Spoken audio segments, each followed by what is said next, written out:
Batman. This is Batman number 116. Fear State is, I guess this is the penultimate issue for Fear State. Last we left off with Batman, Saint lost a boy. He's deader than dead. He let his assistant get flattened by Sean, and now he's all dead. So he's panicking. So I guess like to get a W real fast, he commands his soldiers to find like Ivy's hideout because he learns that she can basically level the entire city with a thought if she really wanted to. So he sends his goons down there, and guess who shows up? It's fucking the Ghost Maker. Do cool anime poses like not so fast, robots. And humans, I'm not going to kill the humans, but I'll cripple you real bad with my swords, with my swordy swords, and I'll just behead the robots. And he does so because he is cool, Sasuke. Yeah, and he's like basically like Batman. You know what I'm saying? The combat wise, they had no chance. Yeah, no, not at all. Batman with two nice swords. Yeah, two nice swords and baggy pants. An arguably cooler design. Arguably. It is a cool design. Batman is classic, but, Yeah, I mean, you can't beat a classic ever, Poison Ivy is freaking out. She's like, I fucking knew it. They would never let me have peace down here. I'm gonna... and Master Wise is like, please, Ivy, there are millions of innocent people up there. She's like, fuck them kids. In his face, the genuine terror that they drew into him. Yeah, he's like, oh no. Yeah, Ivy's 32 different flavors of pissed off. She sends her... Because he knows. Look at his eyes. He knows exactly what's about to happen. Yeah, he's like, oh God. She sends her vines all around the city, even to a point where Batman and Miracle Molly in the sewers start to feel it happening. And Batman pretty much figures out immediately what happened without even having any kind of context. She's like, well, I know that Ivy has the ability to destroy the city just like with a snap of her finger, and I know that Saint was thirsty for a W. The world's he is one of the smartest guys in the DC universe. World's greatest detective. And she's like, what does that mean? And he's like, we're running out of time. What's that? What does that mean? How you come up with that? Whoa, smart guy. What does that mean?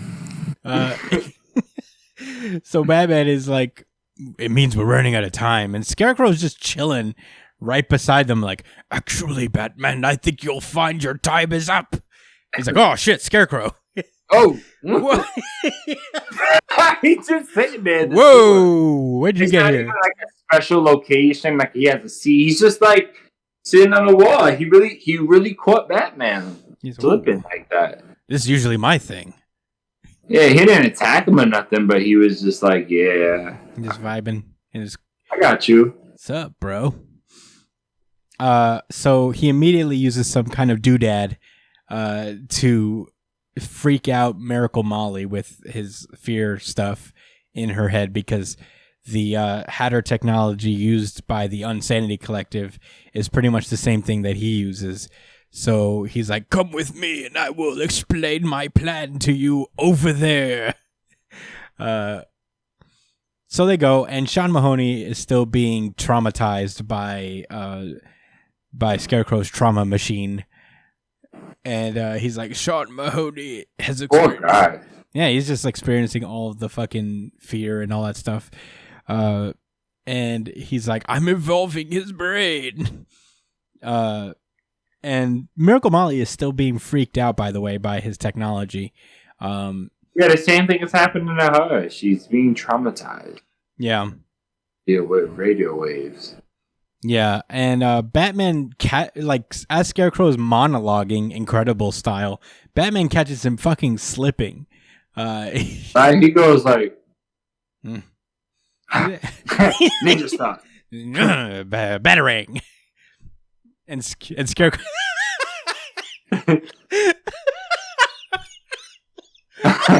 Real quick. Bah, dickhead. You saying?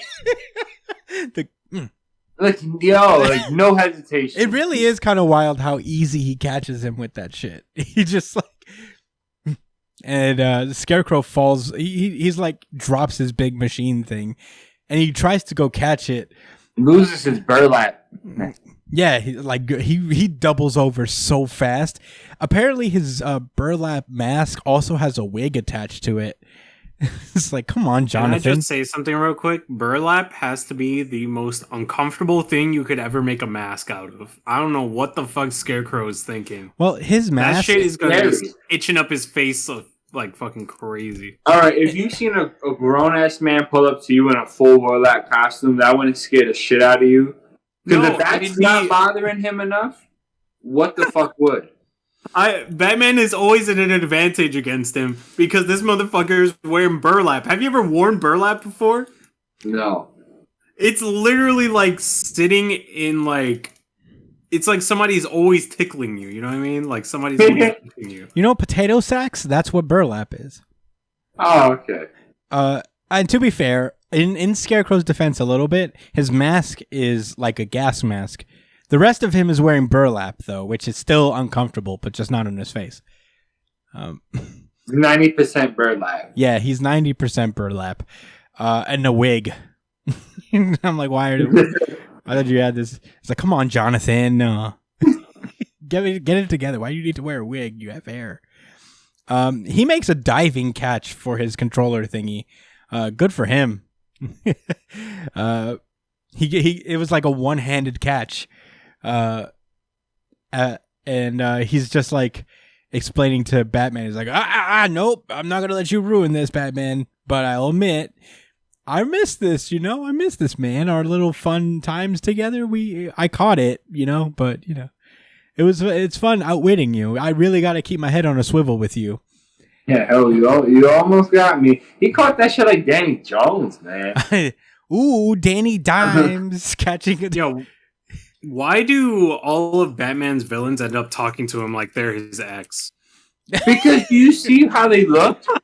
And do you see how Batman looks? This is true. They're living in a fucking fantasy world. They're lunatics, bro. Yeah. Most of these guys could, like, disrupt the planet. You know what I'm saying? If they actually took shit serious. Yeah. Matter of fact, there was a whole side series dedicated to just one of Batman's villains saying, you know what? I want to do the most instead of just bother Batman. Which one was that one? Injustice. Oh, yeah. Yeah. He killed Lois Lane and blew up Metropolis. Well, to be fair, after that story, he went in. After that story, you kind of like are grateful that they focus all their attention on Batman, right? Because Superman did not. So it's just enjoy it. It kind of is what it is. Yeah. So he's in the middle of monologuing again, as if that didn't just like really almost ruin everything for him, and then all of a sudden, like prior. Yeah. And then all of a sudden, a shot rings out. And he just got shot. And we got this weird drawing of Batman going, Crane! Oh, this murderer! No, a murderer! Mom! No known killer and a drug guy. Oh fuck. So it's actually kind of funny because Scarecrow gets shot and he's like, oh wow, I'm bleeding. Fear is, and then he falls and I'm like, that's your last words, bro? Fear still? You really love fear. And it's Sean Mahoney. He's gotten up and he was like, figured it's about time to shit him up. And it was like, is he about to turn? Is everything about to be okay? I like the voice. What? My voice? You gotta give it to it's for him. Yeah. You gotta make him the South Park American. You took her, James. Yes. So Miracle Molly is free from Scarecrow's attack, being as how he is all shot up and everything. And he's like, I see a lot of things now, Batman. He done paid his $1.09. If you give freedom comes to Bucko Fifth. He put an extra 4 cents down. Yeah. He's like, this isn't about fear. It's about power. And he's like, I'm going to go kill Saint. That's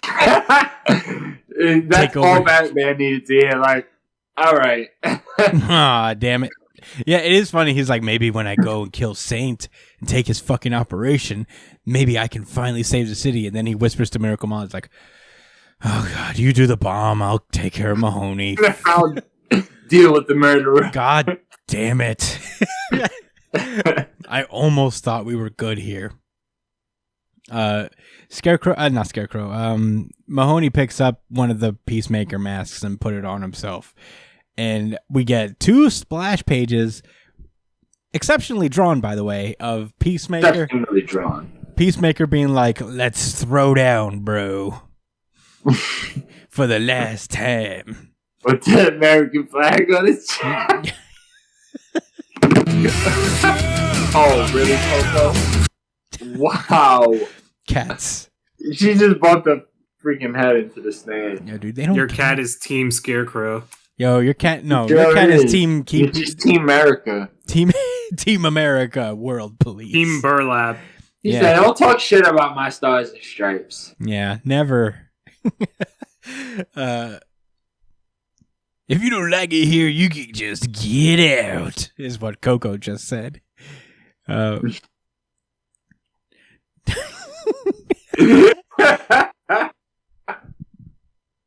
They really feel that way. Yeah.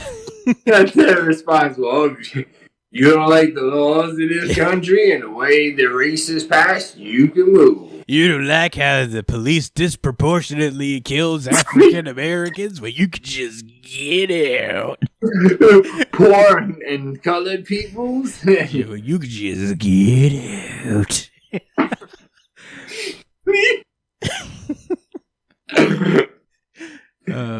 What's the? I'm trying to think of just anything Clint Eastwood has said. It's just used. I don't even know how much of this he said, but you know he believes all of that. Yeah, like just a line from Gran Turismo when he's talking Dude, to us. Gran Torino is a trip in retrospect. When you really look back at what that movie was, it's actually like ridiculous. But this is, I could do a whole podcast on Clint that. Eastwood's made some decent. You know, that's a topic for another day. Yeah, I mean, honestly, I wouldn't mind doing a Clint Eastwood side podcast where we watch all of Clint Eastwood's movies and watch them Jesus Christ, watch them get more problematic as time goes on. It'd be really bad. Oh, and then we gotta and then we. In between each movie, we gotta watch the parts of. We gotta watch the Exxon commercial. Oh no, my God. no, not Exxon. The fucking the Pontiac. No, I don't remember what it was, but I know what you're commercial? talking about. I know what you're talking about. Ford. Was it Ford? It was probably Ford. American made. I think it was Ford. We really are taking some time to dunk on this. Brian, Really, could you look up Clint Eastwood car commercial or Super Bowl commercial? yeah, he has a Super Bowl commercial where he's like America Okay. Ford. Yo, it's a car commercial, but he's talking about how fucked up like America is, but it's fine. We just need to get up off our We need to pull asses and ourselves get off. working. That's what you know. We need to pull ourselves off from our bootstraps. You know. Because of Peacemaker. It was He Chrysler. is. He's Clint Eastwood. It was a Chrysler commercial. Chrysler. Yeah. Damn. Oh yeah, SNL made fun of it too. Oh my God, that SNL parody made me laugh because Bill Hader plays Clint Oh my Eastwood. god, that was one of the few things in life I actually cried watching. Like I laughed so like you know when your face hurts, you feel like I forget what you he can't is. even say anything. He's like that. These are like my pants. I've had them up to here. This is one of my favorite. He has his pants all the way up to his chest. He's Yeah, that's it. gangster. Yeah. That shit was pretty legendary, huh? Every now and then I think about that one line where he's like, "I've had him up to here." in his pants. I remember watching that for the first time with you, and we were actually dying. Yeah, we were really actually just rewinded and watched that shit over and over again. That shit was so funny. We moved on to another life. Yeah, we're in a after different watching that shit. we're in a different place now. Nigga was like talking about the football game. He was like, we're down. We're down. Yo, he's like the metaphor that they was barbecuing him with. Oh my god, Dude, it's so fucking funny. Well, we got. We're gonna watch this right after we're done with the pod. Yes, Sean Mahoney. Sean Mahoney. Flag. So he and Batman square up. They're doing the square dance right now. Meanwhile, Miracle Molly is trying to disarm a bomb. But Scarecrow's still alive. She's trying to figure out how to do it, but he's like, I have no clue where like this doodad, the original machine ends and Crane's modifications begin. If only he were still alive. And he just starts coughing up blood like,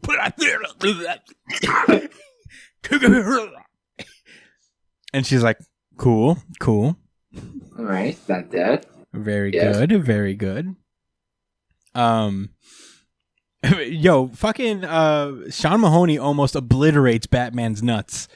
Like if he didn't just I've never seen Batman look more scared than in that one moment where he dodges, like he does a expert nut dodge. And yeah, man, that was it was very dire for Batman. I really need this. I'm gonna see Selena.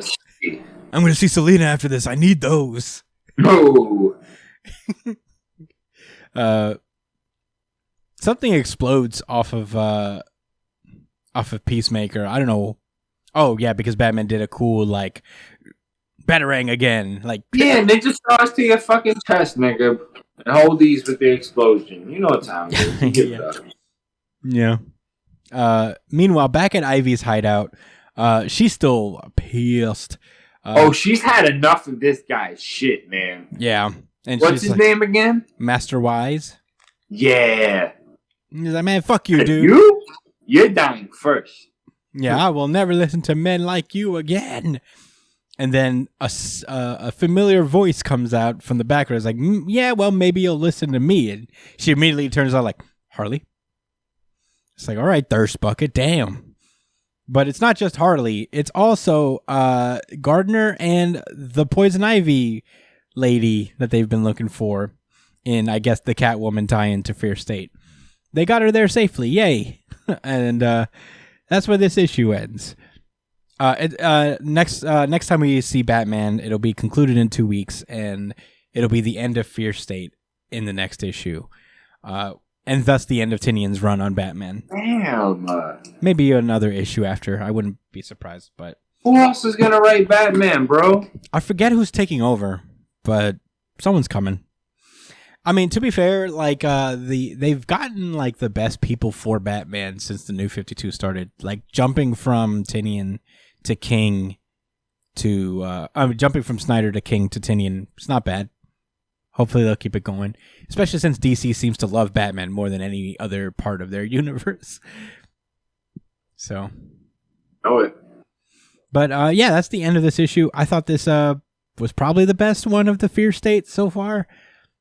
We've been kind of hot and cold on this event. It took a little while to get going, but I've been enjoying it, and the art stupendous. We had a lot of fun, obviously, as you could hear from our recap of it. We had a good time talking about it. I'm gonna be sad to see Tinian go, though, honestly. But I don't know. I don't have many thoughts to say after. Do you? I just. There has to be more to this character with the suit on. Which one? Other than just... Gardner? Yeah, like, what is her deal? She's like a henchman of Poison Ivy's. That's it? Just a henchman? Something like that. I could be wrong. If you guys know what Gardner's deal is, please let us know. Obviously Gardner loves Ivy too, I guess, or whatever. But, yeah. like, I'm just saying, like, I feel like I missed something with her, but... yeah, she just works for Ivy, I guess. But yeah, fun issue.